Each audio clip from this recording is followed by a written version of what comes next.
Hello everyone, this is Anu and welcome to our YouTube channel SSC with Anu। आप सभी जानते हैं कि हम लोग डेली करंट अफेयर्स की क्लासेस लेते हैं, बट अभी रिसेंटली कुछ फंक्शंस हैं एंड आप जो भी हमारे त्यौहार चल रहे हैं उनको देखते हुए मैं डेली रेगुलर बेसिस पर स्टूडियो के अंदर क्लासेस नहीं ले पा रही हूँ।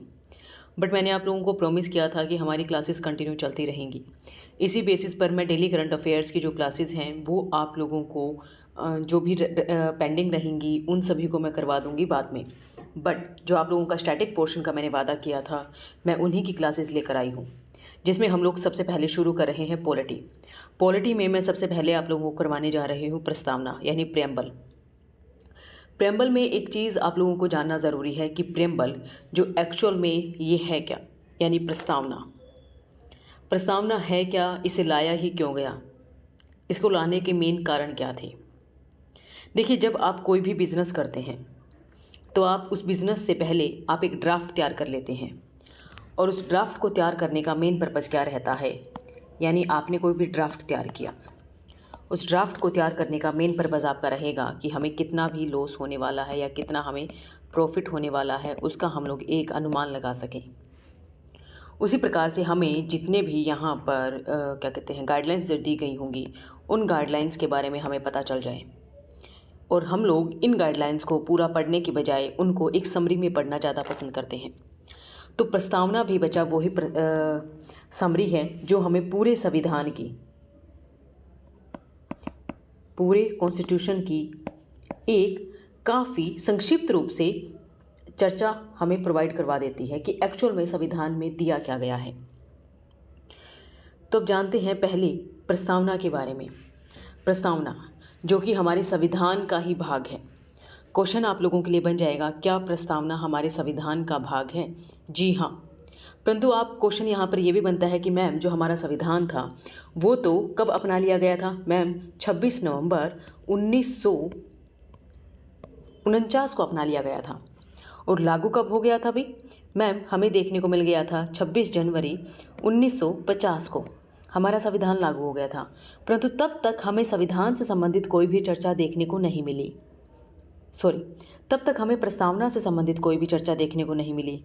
प्रस्तावना को बचा संविधान के लागू होने के बाद में लाया गया। और मेन पर्पज़ क्या था, यानी जो इतना बड़ा हमें संविधान देखने को मिल रहा है, इस संविधान को हम लोग पढ़ने की बजाय इसके जो मूल तत्व हैं उनको कैसे जानें, या किसी को संक्षिप्त रूप में संविधान के बारे में बताना हो तो क्या बताएं। इसी को देखते हुए हमारे भारत के अंदर संविधान की प्रस्तावना को अपनाया गया, यानी हमारे कॉन्स्टिट्यूशन के अंदर प्रेम्बल को अपनाया गया। जवाहरलाल नेहरू जी के द्वारा एक प्रस्ताव पेश किया गया था जिसका नाम है उद्देश्य प्रस्ताव। उद्देश्य प्रस्ताव के अंदर भी इसी प्रकार की चर्चा ही कही गई थी। उन्होंने कहा था कि हमारे जो संविधान सभा है वो किस प्रकार का एक संविधान का निर्माण करेंगी, और इन्हीं संविधान का जो निर्माण किया जाएगा वो हमारे भारतीय लोगों के लिए कितना महत्वपूर्ण होगा। उसी को देखते हुए हम लोग कह सकते हैं कि जवाहरलाल नेहरू जी के द्वारा जो उद्देश्य प्रस्ताव लाया गया था, यानी जो ऑब्जेक्टिव रेजोल्यूशन लाया गया था, वो आज हमारे प्रस्तावना का एक आधार रूप है। और यही उद्देश्य प्रस्ताव कब लाया गया था, ये आप लोगों के लिए क्वेश्चन है, आप मुझे कमेंट सेक्शन में ज़रूर बताइएगा। प्रस्तावना को सर्वप्रथम अमेरिका के संविधान में अपनाया गया था। यहाँ से आप लोगों के लिए क्वेश्चन बन जाएगा कि सबसे पहले जो रेजोल्यूशन है उसको किस कॉन्स्टिट्यूशन के अंदर या किस देश के कॉन्स्टिट्यूशन में इंक्लूड किया गया था? यूएस के। उसी की फिर कॉपी करते हुए दूसरे देशों के द्वारा प्रेम्बल को अपनाना शुरू कर दिया गया। देखिए, प्रेम्बल नॉर्मल सी चीज़ है ही क्या, आपको ये पता होना चाहिए। पूरे संविधान का एक हम लोग कहेंगे एक संक्षिप्त रूप है। हमें 100 पेजेस का अगर कोई भी एक टॉपिक देखने को मिल रहा है, उसको अगर हम अपने नोट्स के अंदर 10 पेजेस में संक्षिप्त रूप दे दें तो वही हमारी प्रस्तावना है। इसके बाद बहुत सारे देशों ने प्रस्तावना को अपनाया, बट हमारे देश के अंदर, भारत के अंदर नानी पालकीवाला ने संविधान की प्रस्तावना को संविधान का परिचय पत्र कहा और अपनाने की बात भी कही। यानी जो प्रस्तावना लाई गई थी उसको नानी पालकीवाला ने क्या कहा था? प्रेम्बल का रूप दिया था, या प्रेम्बल को भारतीय संविधान का एक परिचय पत्र यानी जो इंट्रोडक्टरी पार्ट होता है उसके बारे में यहाँ पर इंट्रोड्यूस करवाया। अब जानते हैं कि एक्चुअल में हमारे प्रेम्बल में क्या कहा गया है। ये आप लोगों को बच्चा टिप्स पर याद होनी चाहिए। यहाँ से आप लोगों के लिए क्वेश्चन बनेगा ही बनेगा एंड डेफिनेटली यहाँ से आपको क्वेश्चन देखने को मिल जाएगा। पूरा ही जो प्रेम्बल है वो आपके इसी पेज में है। इसको आगे तोड़कर, इसी को ही मैं आगे तोड़ तोड़ कर टुकड़ों में समझाने वाली हूँ, बट जो एक्चुअल में प्रेम्बल है वो आपके सामने है। चलिए मैं पहले आप लोगों को बता देती हूँ कि प्रेम्बल है क्या। हम भारत के लोग भारत को एक संपूर्ण संप्रभु संपन्न समाजवादी पंथनिरपेक्ष लोकतांत्रिक गणराज्य के रूप में बनाने के लिए तथा उसके समस्त नागरिकों को यहाँ पर रुक जाते हैं।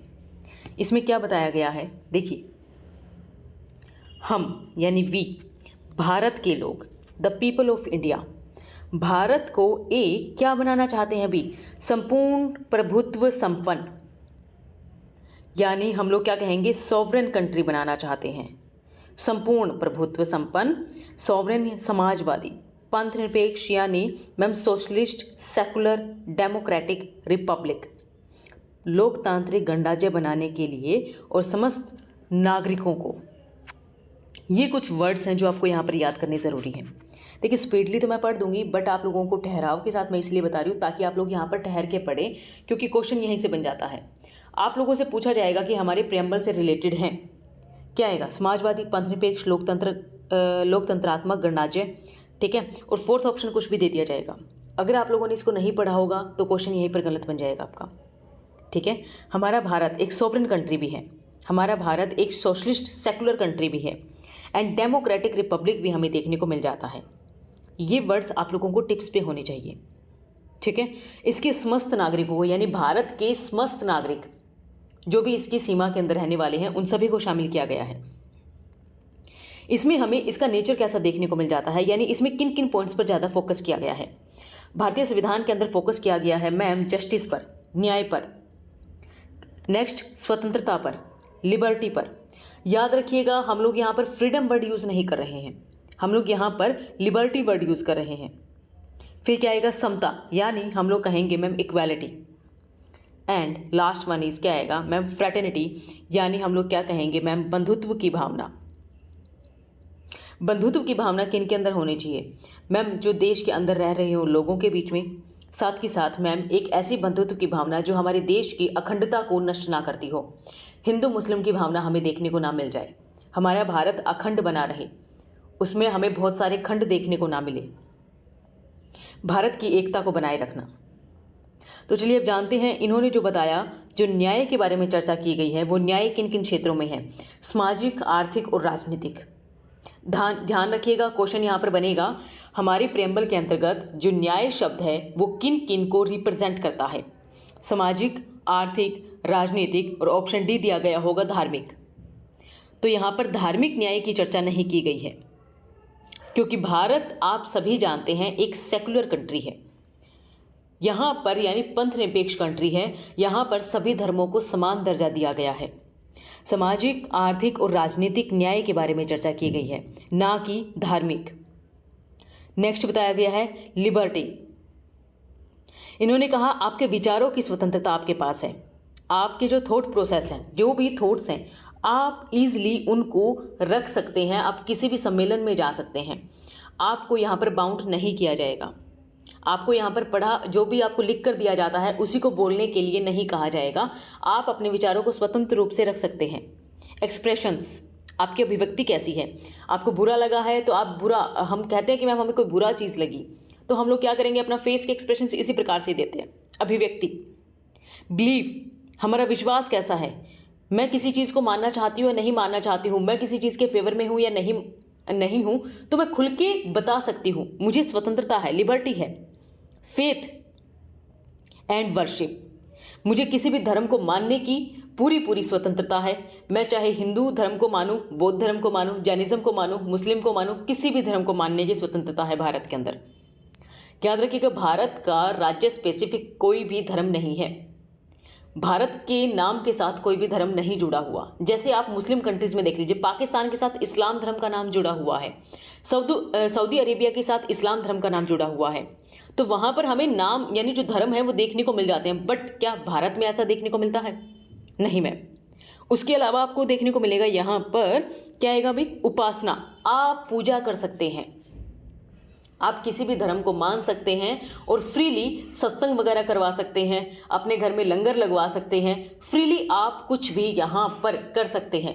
बट सोचिए अगर आप नॉर्थ कोरिया में होते तो क्या आप वहाँ पर ये चीज़ें कर सकते थे? नहीं मैम।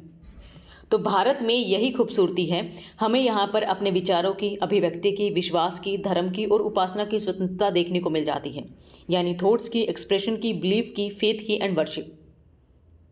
फिर हम बात करेंगे समता की, यानी इक्वालिटी। प्रतिष्ठा और अवसर की समता। प्रतिष्ठा, हर कोई फेम पाना चाहता है मैम, आज के टाइम में हर कोई फेम पाना चाहता है, ठीक है। उसके अलावा अवसर की, हर कोई चाहता है कि हमें एक अच्छे लेवल की जॉब मिल जाए, हमें हर जगह जाने की स्वतंत्रता हो, कहीं पर भी रोका ना जाए। अवसर, अगर मैं आगे बढ़ना चाहता हूँ, मेरे अंदर काबिलियत है, तो मुझे समान अवसर मिलने चाहिए, वो है समता, equality of status and of opportunities and promote among them all.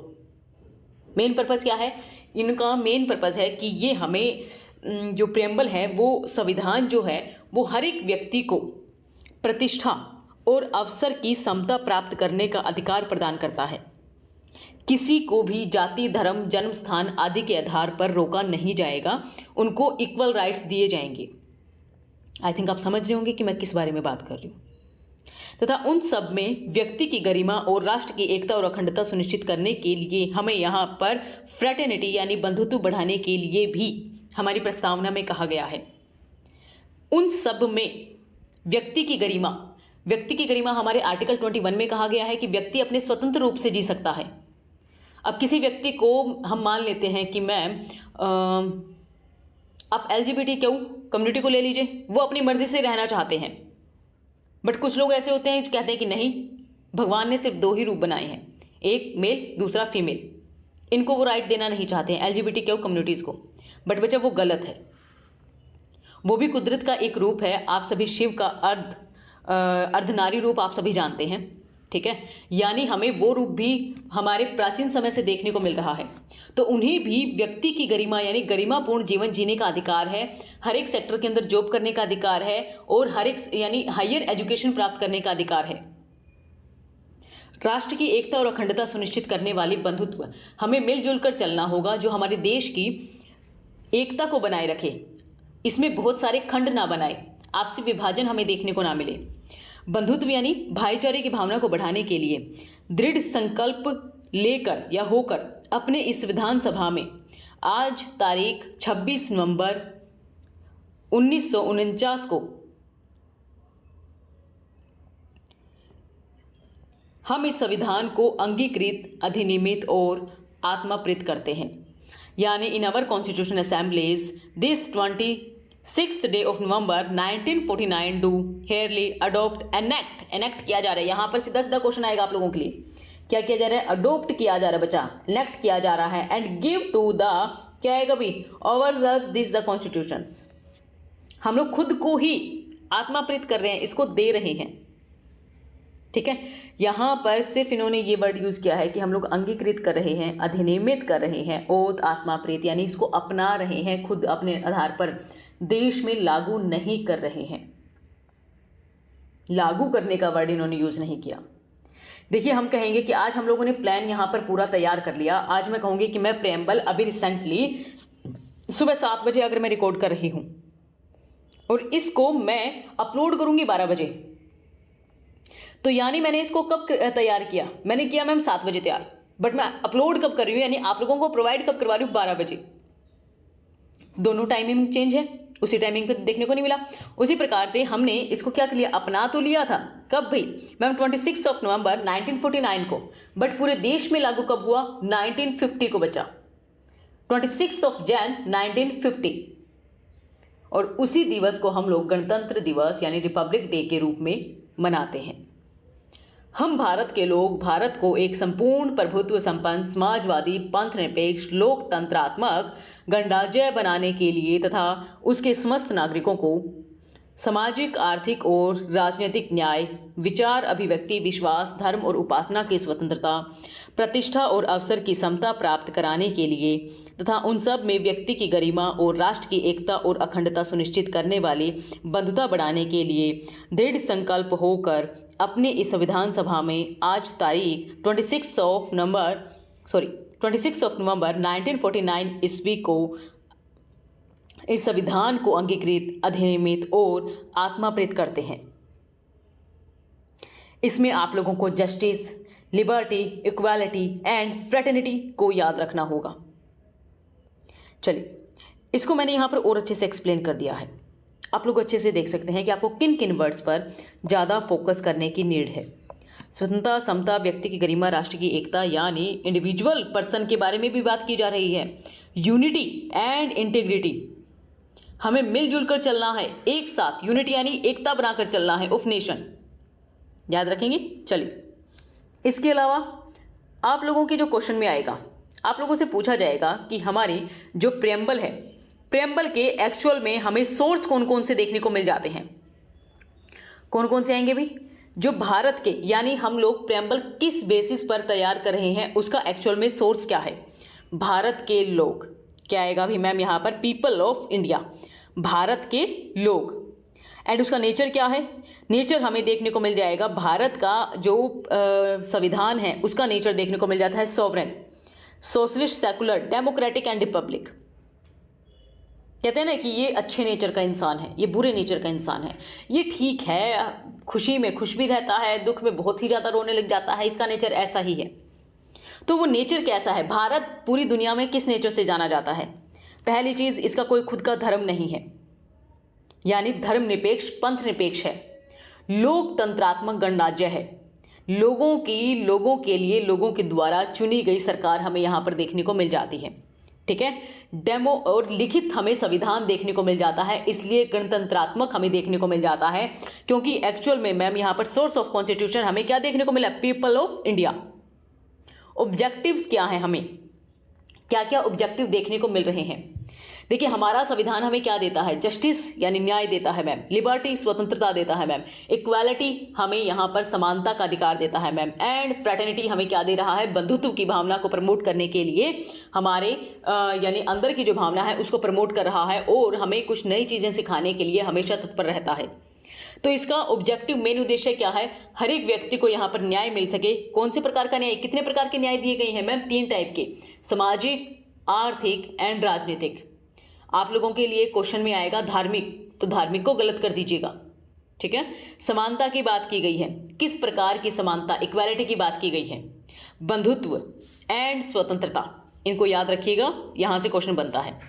लागू करने की तिथि, यहां पर ये गलत लिखा गया है, लागू करने की तिथि नहीं आएगा, यहां पर इनेक्ट किया गया था कब? 26 नवंबर 1949।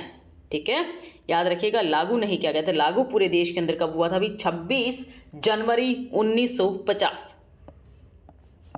ठीक है, 26 जनवरी 1950 को।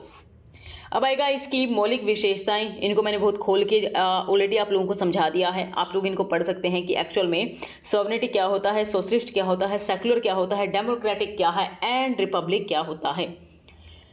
अब सबसे इंपॉर्टेंट चीज़ ये कि हमारी जो मूल प्रस्तावना हमें देखने को मिली थी, उस मूल प्रस्तावना के अलावा भी हम लोगों ने इसमें कुछ नए अमेंड करके वर्ड्स को जोड़ा है।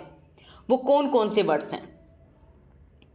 देखिए, हमने मूल प्रस्तावना जो है वो कब अपना ली थी मैम? हमारा जो स्वतंत्रता हम लोगों ने प्राप्त की थी 15 अगस्त 1947 को।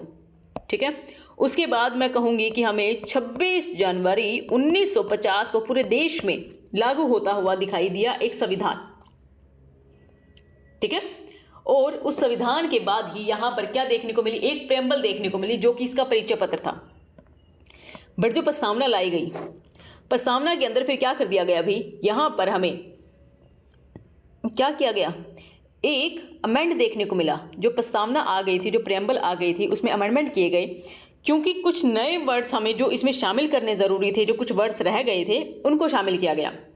तो एक अमेंडमेंट आप लोगों को याद रखना ज़रूरी बन जाता है, 42nd अमेंडमेंट एक्ट 1976। क्वेश्चन आप लोगों से पूछ लिया जाएगा कि कौन सा ईयर था? 1976, ये बेहद बेहद बेहद ज़्यादा इंपॉर्टेंट है। आप लोगों से यहाँ से क्वेश्चन बनेगा ही बनेगा, डेफिनेटली बनेगा, तो यहाँ पर कंफ्यूजन नहीं चाहिए मुझे। 42वां संविधान संशोधन 1976, ये मेन क्या करता है, प्रेम्बल एज एन क्या आएगा, integral part of the constitution of India. ये कहता है कि एक्चुअल में जो प्रेम्बल है वो संविधान के जो मेन भावना है उसको यहाँ पर रिप्रेजेंट करती है।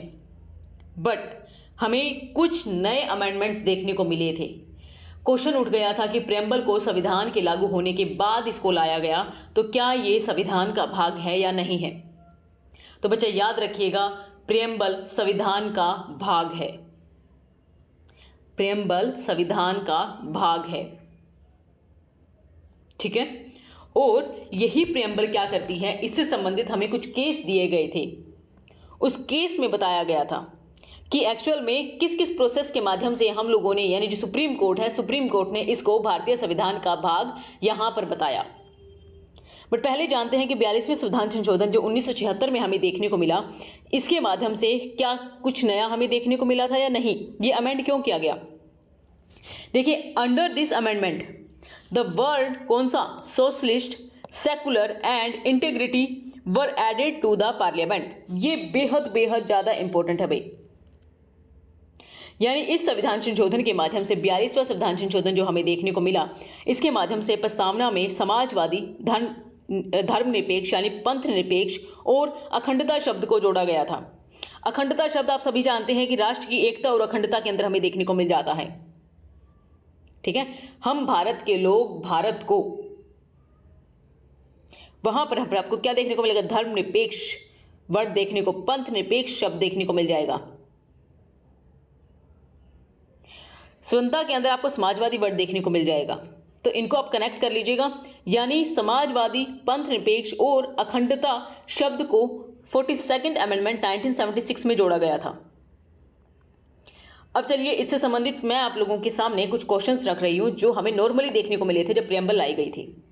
कहा गया कि प्रेम्बल को तो बाद में लाया गया है, और जो ये प्रस्तावना लाई गई है, ये प्रस्तावना क्या कर रही है भाई, ये प्रस्तावना हमारे संविधान का भाग नहीं है, संविधान का भाग नहीं माना गया। बेरुवाड़ी केस आया 1960 के अंतर्गत, ईयर जरूर याद रखिएगा, क्वेश्चन आ जाएगा। यहां पर माना गया कि जो प्रेम्बल है वो हमारे कॉन्स्टिट्यूशन का पार्ट नहीं है। फिर 1973 के अंतर्गत केशवानंद भारती बनाम केरल राज्य वाद हमें देखने को मिला। ये वाद आप जरूर याद रखिएगा, यहां से क्वेश्चन आपको डेफिनेटली देखने को मिल सकता है। अभी रिसेंटली लास्ट ईयर ही केशवानंद भारती जी की मृत्यु हुई है, इसलिए इनसे रिलेटेड क्वेश्चंस आप लोगों को इस साल के अंदर देखने को मिल सकते हैं।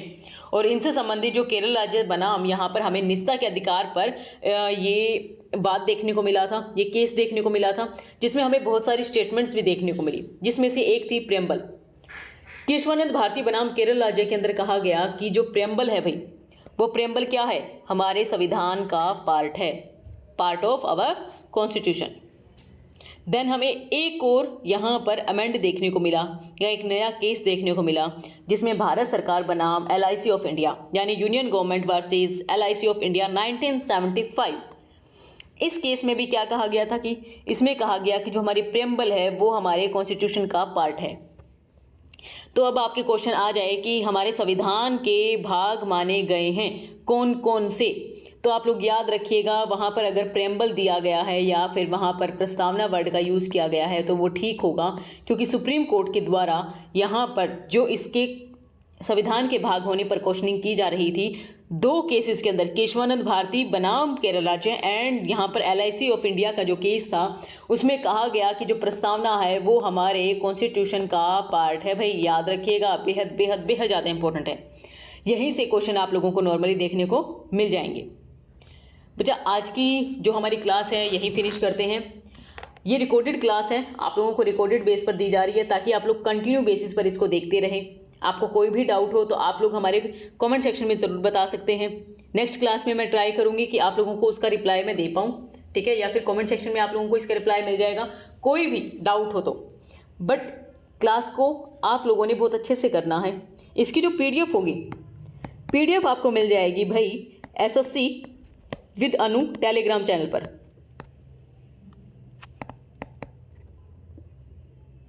इसी प्रकार से डेली आप लोगों को, यानी जब हमारी करंट अफेयर्स की क्लासेस नहीं हो रही हैं, आप लोगों को यहाँ पर मैं मेजर जो टॉपिक्स हमारे पॉलिटी में, हिस्ट्री में, इसके अलावा आपको इकोनॉमिक्स में या फिर ज्योग्राफी के अंदर, वो यहाँ पर मैं कवर करवाती रहूँगी।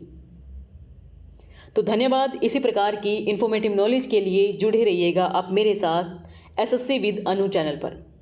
Bye bye, take care.